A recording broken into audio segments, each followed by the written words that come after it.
about Deion Sanders is the question is he underpaid? Now, what I'm about to tell you, I can't verify these numbers, but I saw a very interesting tweet from Boyce Watkins, PhD, Wealth is Power. This is at Dr. Boyce Watkins 1 is the Twitter account, is the handle. 5 reasons why Deion Sanders is getting robbed by the University of Colorado. Now, think about that. What? Deion Sanders makes $5 million a year? Okay. Number 1. The economic value of the university's horrific corporate brand, according to Dr. Watkins, easily rose by $500 million once Deion made them one of the hottest brands in college football. Key, let's say it's not $500 million. Let's say it's a gross exaggeration. It's $200 million, right? But the point is it's some very large number. It's some number that is many, many, many multiples of his salary. That's easy to believe. Okay. 2, Colorado sold out their entire season for the first time in 27 years. That's worth millions. 3, student body enrollment, merchandise sales, concessions, and parking will add millions to the school's annual revenue. Annual revenue is what I was trying to say, dwarfing Deion's, quote, tiny $5 million a year. And remember what I said.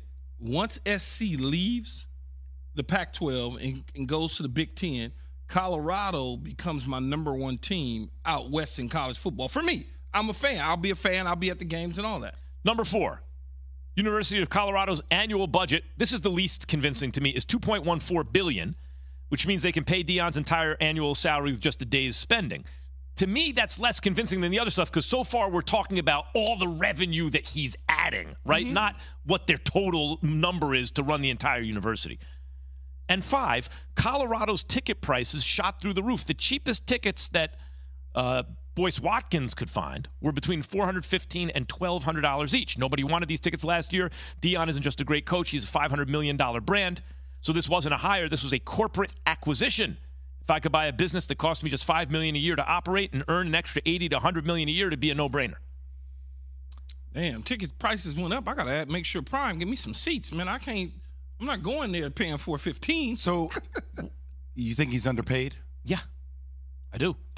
So every college coach pretty much is underpaid. Like they haven't had this kind of effect. Is Nick Saban underpaid? Probably. But Deion is going. He's like how many do they seat in Colorado? I'm just. What are we talking? Is Kirby Smart underpaid? Like so, all these coaches are underpaid. 50 maybe. So let's say 50,000 seats. Even if ticket prices go up $50 a pop, something like that. There you go. So it's 47,000 a spring record. So 50,000. Yeah, give or take. If they go up $50 a pop, it's $250,000 a game. Is he underpaid? Not yet. Sorry, what did I say? It's $2.5 million a game. Not yet. He's not underpaid. He's not underpaid yet. Not yet. Once he starts to win and deliver some stuff, then certainly he'll have to address his contract situation. This is what comes with Prime, though. Look what he did at Jackson State. He was able to go in there, change things around, ticket prices, the revenue stream, all of those sort of things, merchandising, just everything. Then eventually Jackson State became a household name in college football, and they started getting notoriety on television, everything. And this is the same thing for Colorado. I'm not arguing that. Like, I think anytime – it's not like every Colorado dollar – might leave the Pac-12 conference as well. Well, yeah, he makes them more attractive to another conference, 1,000,000%. For sure. And so by the way, drives. maybe by 1,000,000%, maybe by some absurd number, right? There's no question that everything that Dr. Watkins is talking about makes sense. We can't verify the numbers to a T, but we're not I'm not trying to argue that the university isn't entitled to capture a lot of the additional value he brings. Presumably, that's why you hire any employee, because they bring value to your business, and the business ought to be able to capture, or the institution ought to be able to capture some of that value. But the numbers, the point he's making here, I think, is the numbers are so huge that at $5 million a year, you got to steal. That's a steal. I don't know. But you can make the case that, like, at $11 million a year, Georgia has to steal with Kirby Smart. I agree. Like Nick Saban has to steal. So, like, I mean,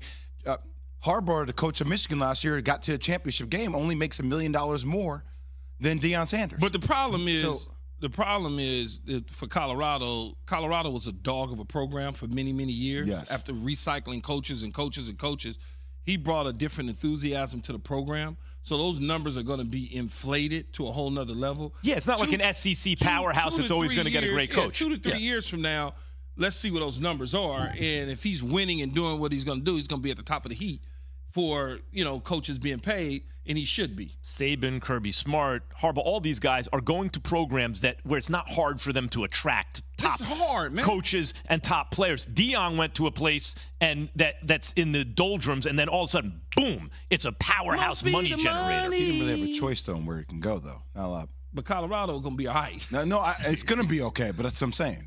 Yeah, I think Colorado going to be all right. Which players, who are we not talking about in the NBA draft, who are destined to be stars? There's usually a couple.